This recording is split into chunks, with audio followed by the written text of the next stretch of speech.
Welcome to David Talks To. I'm David Zhang, your host for this podcast and a high school student at Wheaton Academy.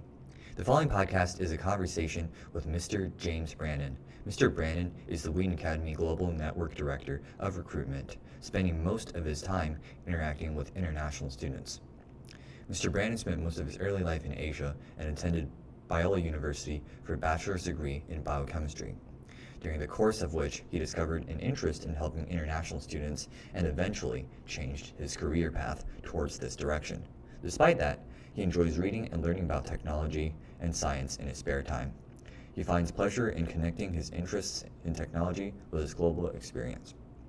This is a David Talks With podcast. If you haven't yet, please subscribe to the podcast on Spotify and Apple Podcast, as well as my YouTube channel called David Talks With. If you are interested in learning more about the ethical usage of artificial intelligence in this contemporary era, please visit the webpage for the Ethical AI Project at www.ethicalai.pro. That is www.ethicalai.pro. This is a project I started to facilitate discussions on AI usage, whether it's philosophical or practical, and promote a correct understanding of artificial intelligence. And now, friends, welcome Mr. James Brannon. All right. So, do you mind introducing yourself to the audience? My name is James Brannon. I work at Wheaton Academy, and I work in the international student program. Mm-hmm. And I've been here for 5 years. It's pretty decent. Do you mind specifically explaining what you do every day? How do you interact with other people? Yeah, a good part of my job, a big chunk of my job is talking to families that are interested in studying abroad. And so usually I talk to families from different countries. It's like different time zones. So that is like morning and evening when people are awake and calling, phone calls, messages. Most of what we do now takes place through like social media. Mm-hmm. So people find us on like WhatsApp or WeChat and Facebook. And so that's a good chunk of my time. More of what I'm trying to spend my time on is like creating content. And like, for example, if we have like similar questions that are coming up over and over again, like creating some content that addresses those questions as opposed to trying to like answer questions one at a time. And so creating content that can be like reused and that can just bring more value to people in general. Definitely. The media is a powerful tool. Mm-hmm. And so since you communicate a lot with people across the planet, essentially, mm-hmm. have you ever thought about your job potentially being replaced by AI? Yeah. Since ChatGPT is a great communicator. I actually use ChatGPT for my job quite a bit. I mean, I don't think, like, when people are like, oh, the computer programmer jobs are going to go away. I mean, who do you think is going to be using ChatGPT to get rid of all these? Obviously, it's going to be a computer programmer. Who's going to know how to write code with an AI? It's going to be a computer programmer. So it's not like there's this new breed of people that are going to come out and run the AI. I mean, obviously, AI, I think, can scale things. Like, so for example, you might only need one person to do the job of 5 people, but I mean, I think the good thing about that is that it's going to get rid of some like unnecessary I shouldn't talk about people that way, but it's going to like just make things efficient. So for example, instead of hiring a team of 4 people to do marketing, you might be able to hire one person who can create the work of 4 people with an AI. In that sense, the AI is a great assistant. Yeah, and especially if you're in a job that can be replaced by an AI, it's probably not fun work anyways. I mean, it's pretty tedious. I mean, AI is sort of like an assistant that you're like, hey, go summarize this article. It's not fun stuff that you want to be doing anyways. So it's not the creative positions. No, I mean, I feel like in any industry, in order to really use AI well, like you have to know this. It's not like this. If you're using it like a cheat code or like a shortcut, then it's gonna sooner or later it's gonna be pretty obvious that you don't even know. Like for example, if you don't know anything about coding and you're trying to use ChatGPT to write code, like you're not gonna be able to get that far. Yeah, and if you don't, for example, if you're working in my field and you're using You still have to know, even to use Chat GPT and get the right stuff out of it, I feel like you need to know your topic. If you're just like, hey, write me an essay on whatever random topic it is, and you just copy paste it, and you don't really know what the essay itself is even talking about, then it's going to be pretty obvious that you don't really know. I mean, it's not going to match up with. Yeah. You're just going to be over your. You're going to be in over your head like really quickly. Yes, so the AI is a good servant, but a bad master. Yeah, that's a good way to put it. Then I take it you're not really worried that your job will be replaced by robots or automated agents. I don't think so. I mean, I feel like if I would gladly like replace certain aspects, like boring parts of my job with it. Like I would love to have a AI do that stuff. Yeah, so what you mentioned, perhaps using AI to replace certain jobs would increase the efficiency on these positions. Mm-hmm. But on the other hand, increasing efficiency could be equivalent to cutting the number of employees in that field. Now the question is, should we cut these people off just because there's a more efficient way to do the job? Depending on who you ask that question to, like if you're a company owner, then obviously, yeah, like that's a good thing.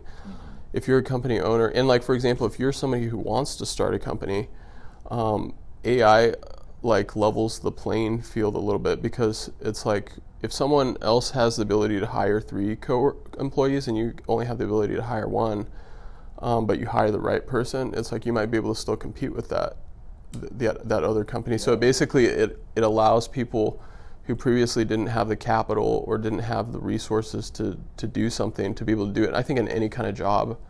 I mean, I don't know. I feel like AI probably mostly helps out right now with like white collar, like office work type stuff. Probably not. It's probably not so obvious how it's helpful in like certain other industries, but definitely in like office work, any kind of knowledge work, AI is like a huge benefit.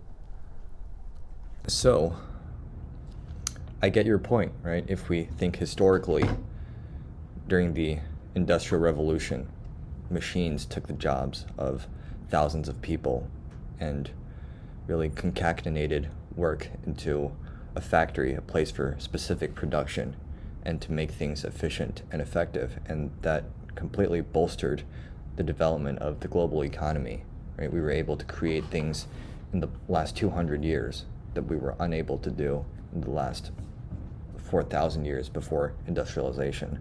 So with the development of technology, I can see these things being put into a good way to assist humanity, assist civilization, and increase development.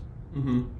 But on the other hand, it also comes at the pain of some people, right? If you're the person that's being replaced, that's being laid off from companies, that would result in economic shortage for a while, or maybe for your entire lifetime. Like imagine being someone in the textile industry before sewing machines came out, right? You would sew your own clothes, right? That's normal, that's expected. But after the machines came out, you would, to some extent, lose your job because you've now lost your advantage against these machines. But the process in and of itself is also inevitable because due to the nature of markets and the economy, people to always choose the most efficient way to run their businesses. And, well, that's essentially how the market works. Whenever there's competition, people try to cut prices and increase productivity, increase the output. And in this process, creative destruction is needed. Yeah. And I mean, it's not business owners that are to blame. It's not their fault. Like business owners are trying to meet the needs of their customers, and whoever meets the needs of their customers in the best way possible and meets the most needs is going to end up making the most money. So business owners, if your goal is to make money, then it's like what you're doing is you're trying to give the people what they want. So ultimately, it's not even the business, it's everybody that makes the decision of like, we want cheap clothes. We want an iPhone for less than $1,000. It's not like the business. It's not the government's fault. It's not the business. We're the ones that are making all these decisions with all of our purchases. Right. I mean, you can vote and stuff like that, and you can go protest companies, but ultimately, like, your biggest vote is like the money that you're spending every single day.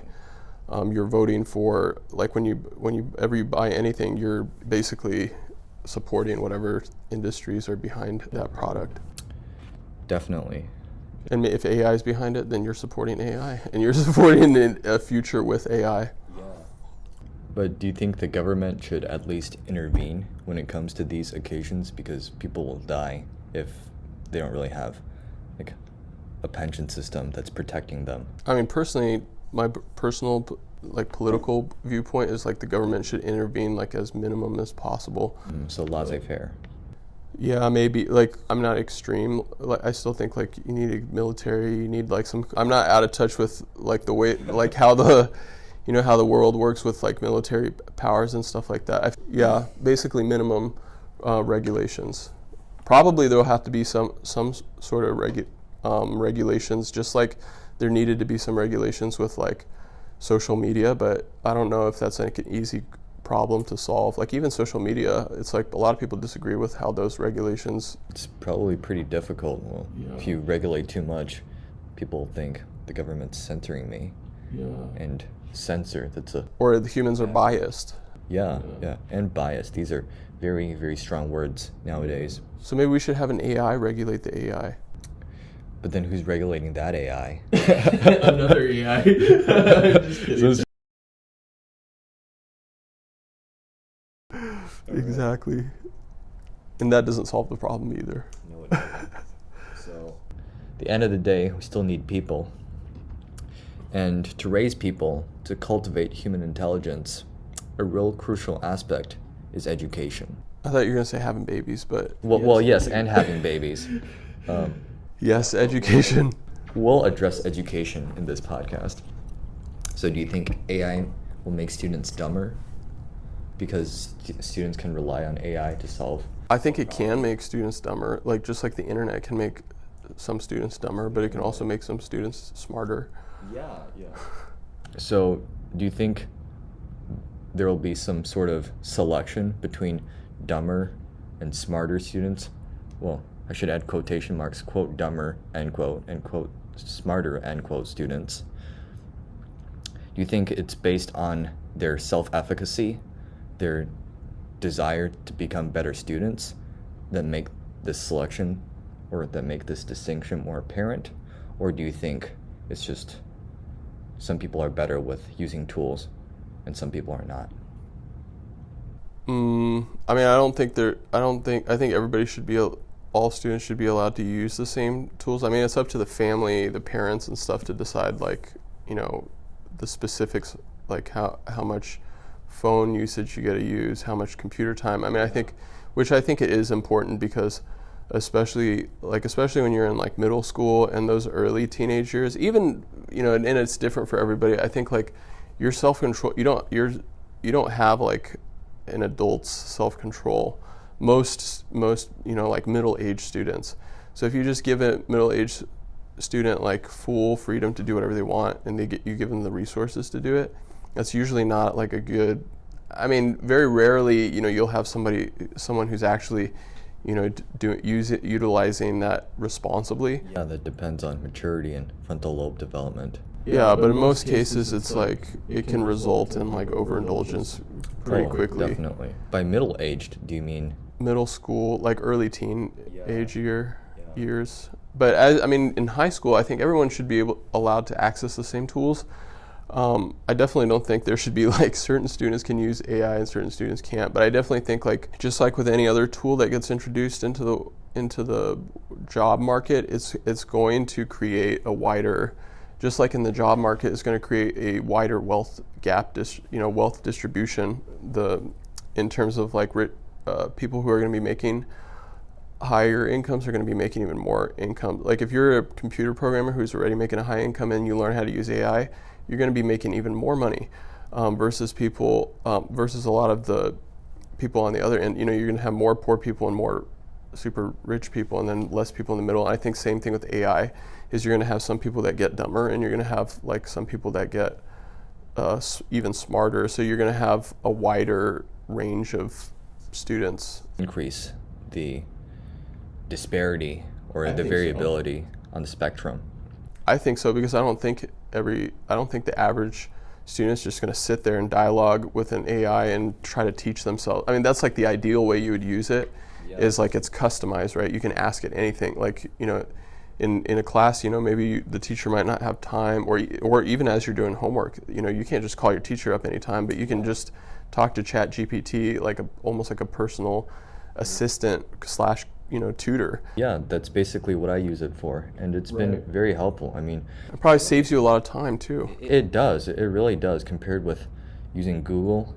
I also have to look through a lot of the articles myself to find the good stuff, the stuff that I really need. But when I ask ChatGPT what this concept is about, immediately I get the answer. Right. And if you don't get it, you're like, you know, say this again, like, you know, in an easier way. I can still go up to Google and find out what it's actually about. So I'd say it's been a very, very useful assistant, at least to me. And there is way too much busy work in school. So I think it's a good thing that students can use ChatGPT to reduce some of that busy work. But how about writing? So that's been a major concern, because ChatGPT is such a good writer that a lot of students just resort to it for most of their writing assignments. Well, now we have some plagiarism checkers that can detect AI work, but for the first 2 or 3 months, so the end of last year and the beginning of this year, I'd say a lot of students resorted to ChatGPT or to AI writers in general to accomplish their work. Do you think this behavior should be tolerated, or? There's two. I mean, if you're looking at it from like a big picture standpoint, like what are your goals that you're trying to get out of your education? Like, are you trying to learn how to write? I mean, I think everybody should learn how to write really well. I mean, depending on what you want to do, but I think that's not a new problem that AI is introduced. I mean, I think people have struggled with like how to get kids to read more and write more. I mean, because that's how you get better at reading. It's like you just have to read and write. Yeah, exactly. But that's the problem, is that, you know, most people, I mean, most of our writing takes place on a computer. We're typing. There's no handwriting. That's very And true. there's a lot of, you know, people's writing levels in general are not very high on average, like for the modern, especially for modern, it's not as emphasized like in the modern school systems. It's not like in the old days where you had calligraphy and you had like, you know, you were expected to have a certain level of writing. I feel like now in general, it's like the video is just like the main way that people communicate. And memes, you know, we live in a culture that's like true. Predominantly, so it's like I feel like animals. Yeah, so I feel like that was already an issue before AI even came along. People were already having trouble reading like entire articles. People, you know, marketers have to make their articles shorter and shorter, and you know, now when you read articles, it's like people are just looking for the big bold headlines. They're not even reading like. Well, yeah. If you look at Twitter, that's what, 200 characters or somewhere around that. Exactly. So it's like how, you know, and how do you define like being good at writing? Does being good at writing mean like being able to come up with a witty 200 character Twitter comment? Or is being able to write really well, like doing MLA format and you know, what's the definition? You know, is your goal to go into academia and write research papers? Is your goal to be a copywriter, like for a business when you graduate? Or is your goal, are you just using writing to communicate like at work, you know, with your partners, etc.? So I feel like depending on the student, but yeah, AI will definitely make people's, I mean, I find it hard to imagine that you're going to get very far with AI if you're a super bad writer yourself. I feel like that would just be super obvious. Yeah, and I think even with students, you know, when they do use AI, I think in many cases it's pretty obvious to the teacher. Unless you're like already a really good writer, you know, if you suddenly start coming up with these big articles and you can't even answer you know, when the teacher starts asking you on, you know, your thought process as you're writing this, and if it's pretty obvious that, yeah, I think the teacher can tell. Yeah, so, well, my take on that is that students shouldn't use AI to write their papers unless you have permission from your instructor, well, because it's cheating, it's plagiarism, it's not your work. and I think schools should steer clear of that. This is a message to all schools.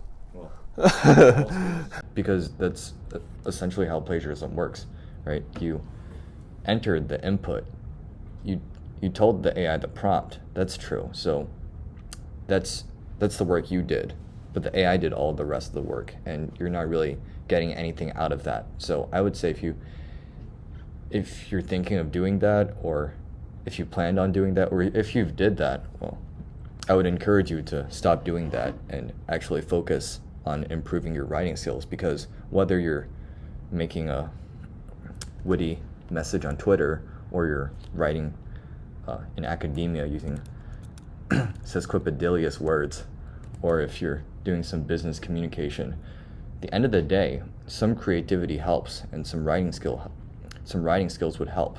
And even if we just think about the AI model is based on our data. Its intelligence is based on our intelligence. And if the human society is so paralyzed that none of us can come up with effective and meaningful information, then the AI model would also deteriorate and become something that's not as meaningful. And I think like another like probably question that they're going to have to figure out in education is like maybe the ways that we're evaluating students needs to be updated. Like if it's so easy to cheat the system that you can use a software to basically get through every single round of the education system, then maybe there's something wrong with the education system. Exactly. And maybe if it's so easy for people to be able to just use an AI and submit a paper, I mean, because it's going to be equally as easy in college and equally as easy in the workforce.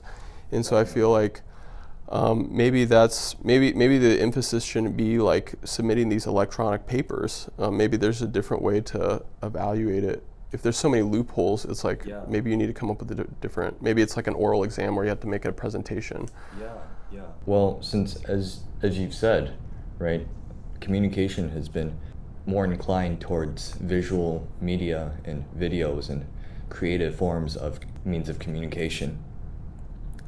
I would say it's actually more essential to improve these skills as a student nowadays, because that will truly make you communicate more efficiently in the end of the day.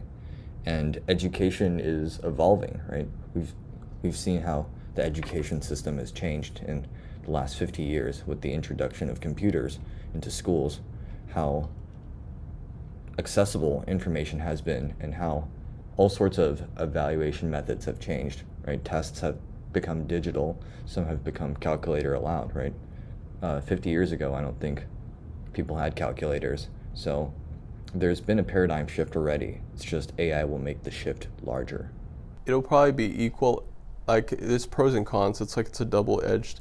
It'll probably be equalizing in some aspects, but in reality, ultimately, the gap is going to widen. It could be an equalizer in the sense that, like, you know, for people that if you're not a good writer and like you're trying to, you know, pitch an idea to, you know, somebody, it's like, you know, maybe it can give you a leg up. It can give you a good first impression when you're trying to do an interview with somebody, as opposed to someone who might be able to afford like a consultant who's basically just going to do the same thing. That's true. You know, who's going to revise their resume and tell them what to say in the interview. You know, if you can't afford a consultant, you know, you're just an average ordinary person, maybe the AI can be like an equalizer in that. Yeah. In that situation. Let's take a side tangent here. Have you seen any of the AI generated art? Mm-hmm. What are your thoughts on that? I think it's pretty cool. Yeah, I mean, I think it opens up a bunch of cans of worms, just like the other, like education and the jobs. And copyright is going to be like one of the big things. It's like, you know, like you said with writing essays, plagiarism. Is that plagiarism when you use AI? The same thing is going to be like if you use AI to generate art and then you use it. Like, is that plagiarism? It's hard to say. I don't think we have clear lines legislatively. I mean, the whole idea of like ownership and rights and stuff like that is shifting to like in this like with like even with music. I remember like with YouTube, it used to be like if you used a song, they're really strict about it. They'll ban your video, they'll cancel it if it's a copyrighted song. Like with all the new the short video platforms right now, there's not that same sense of like copyright of being so exclusive. It's much more of it's like if you use a song, they'll just tag the song, and so exactly, it'll trace it back to, okay, this is which song. Right, because it's you're basically doing free advertising for the artist. But it's sort of nuanced, especially when it comes to visual art, because when you generate some form of like a picture that looks very similar to some artist's style, but it's a different thing, it's a different object, and you can't really relate that to the artist. And so now you take that picture out and you say that, and you claim it as yours, right? You use it for commercial purposes. Are you technically making money off of the artist? Yeah, but I don't think that's a new thing. It's like all these like big clothing companies have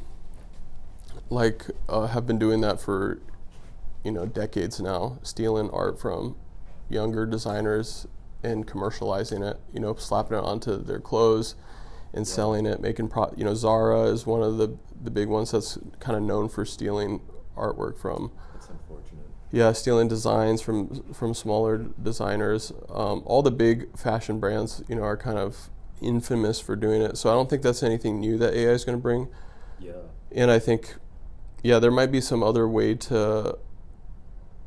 I don't know. That's a good question. I feel like art is so subjective. Like, for example, I saw this video of this guy in some city in China, and he makes replicas of like Van Gogh artwork. I also heard about that. Yeah, there was like a video on. They have like a whole factory.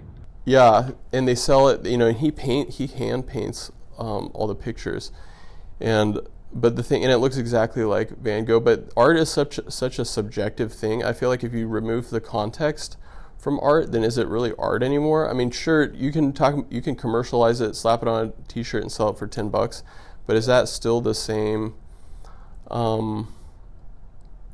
Yeah, I don't know. I feel like art is a lot of the value in art, like is determined by the context. So if you mass produce something, it kind of loses value as a piece of art. Yeah. The sense of beauty is one of the most fundamental human senses. Right. And it's deeply embedded, I would say, into our emotions. There's a natural appreciation for beauty, and as we said, we're visual creatures. Yeah, like even like the Van Gogh thing, even if it's a replica and it looks exactly like it, are people going to pay the same amount as like an original Van Gogh? Like, of course not. Like, because Van Gogh is Van Gogh, and like all the context around that, his story, the emotions that went into his artwork, you can't replicate that. You can't just copy paste it. And that's true, but Van Gogh had a platform to share his story. Nowadays, when art is so digital and so fast foodish, how can you still convey the story behind making an artwork? Well, there's definitely no story aspect in AI, but how about for human artists? How can they convey their story? Yeah, I guess there's more competition because like the playing field's level. Probably in Van Gogh's time, not everybody could afford to just sit there and paint pictures. Like people had to go work in the farm. It's like they had to go do work. Small amount of people got to have that kind of privilege, or even education was a thing of the privilege. It was only rich people could go and just learn languages and learn about history. It was an aristocratic like privilege.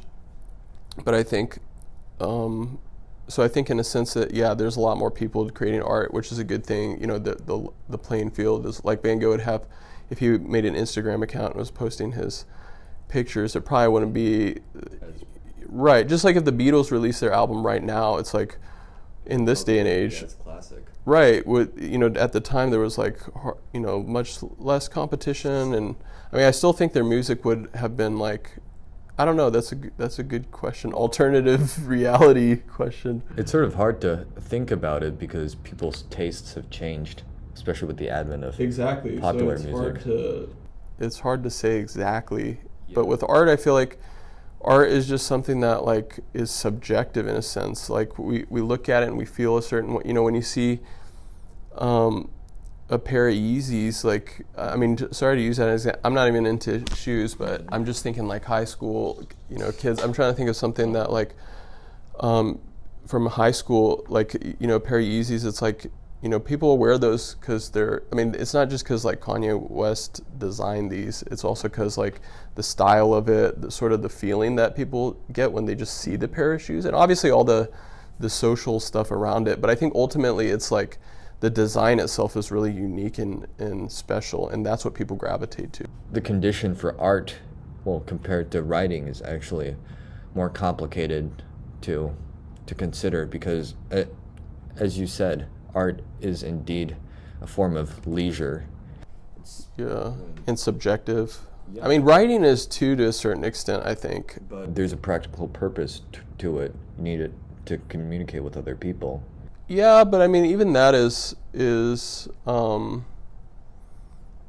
mean, I think, yeah, in order to communicate on a certain level, like I feel like it'd be hard to do that without language. Like that's how we're able to communicate abstract stuff in math and, you know, mathematics and all that. Yeah. Actually, mathematics is an example of how we can communicate without like using words, because it's a different language, right? Well, unless you count the symbols as words. Yeah, that's true. They're technically, but I think like I was watching this video the other day that was talking about like how our brains work, and we store things. Like if I say like think about an elephant right now, like are you picturing the word elephant or are you picturing an elephant? I'm picturing an elephant. A picture of an elephant, right? Yeah. You don't picture the word elephant. So it's like we're primarily visual creatures, which makes sense why like memes and all that stuff, it's more universal. People can, in Japan and India, they can all be looking at the same memes. And some of it's cultural nuance, but it's more universal, as opposed to if it was like an English Twitter post. Yeah. You know, is that going to go viral as easily? Like, probably not. Probably not, yeah. Or emojis. Right. I mean, it's deeper, and also like writing, it's like what makes writing good writing? What makes writing like something that a lot of people resonate with? Like there's a ton of good writing, there's a ton of like really well-written research, but that maybe not many people have read ever. Yeah. You know, think about all those dissertations out there that were written by PhD students that like nobody's ever read. It's awesome writing, but it's just like it is very subjective in a certain sense. Like even in science, it's like if you don't have the right funding, also very low. Right. So that's true. It requires a much higher level of like background information, technical. Do you think AI has taught you more of what it means to really be human? Has AI taught me more about what it is to be human? Yeah. I think like using AI has definitely made me think a lot more about like what's happening. Yeah. Like it makes me, just that existential moment of like who's producing these answers. In a sense, it's like coming out of humanity, because like it's like the Matrix. We created the robots, and the robots created the Matrix. Have you seen that movie before? I have, yeah.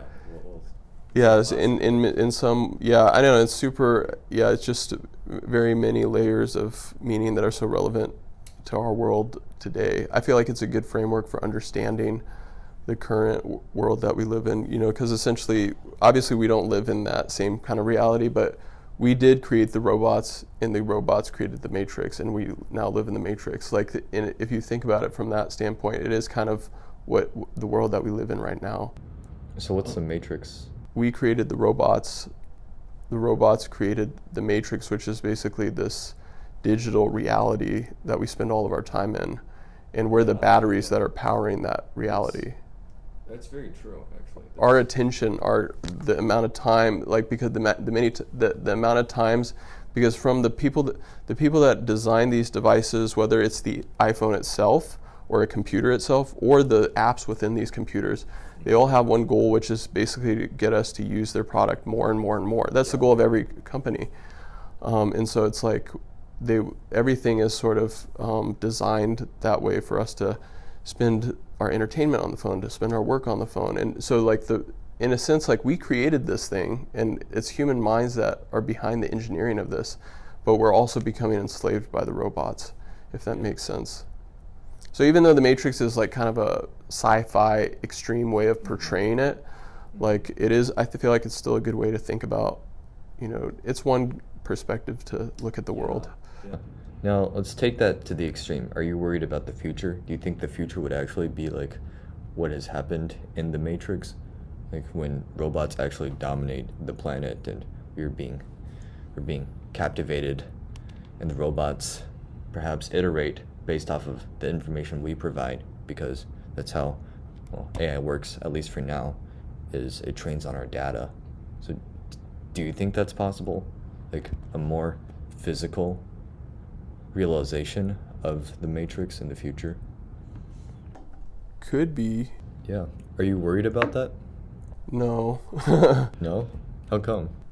I mean, it's like, yeah, I just feel like there's probably other things that are more likely to happen, and even if that were to happen, I don't think like there's nothing like it'd just be GG no matter what. It's like, it's not like I wouldn't be anxious because it's just like zombie apocalypse. Yeah. Like, would I be worried if that happened? I mean, that would suck, but it's not like I'm going to be one of the last survive. I'm probably going to be wiped out pretty early in the game. You're not worried about it? No. Like if it happens, then you're screwed anyways. But if it's, yeah, I'm more worried about like in my own family, like is technology going to take over, as AI? So I think like that's my area of responsibility that I can control, is like at least within my own sphere of influence. It's like, are we using technology in the proper ways? That's true. And are we staying in touch with our humanity? Yeah, staying in touch with reality. Well, it's been a pleasure to talk with you, to converse with you, and your ideas have been pretty interesting. So glad to have you here today. Thank you, David. That was so fun. Yeah, all right. We'll see you around. Bye-bye.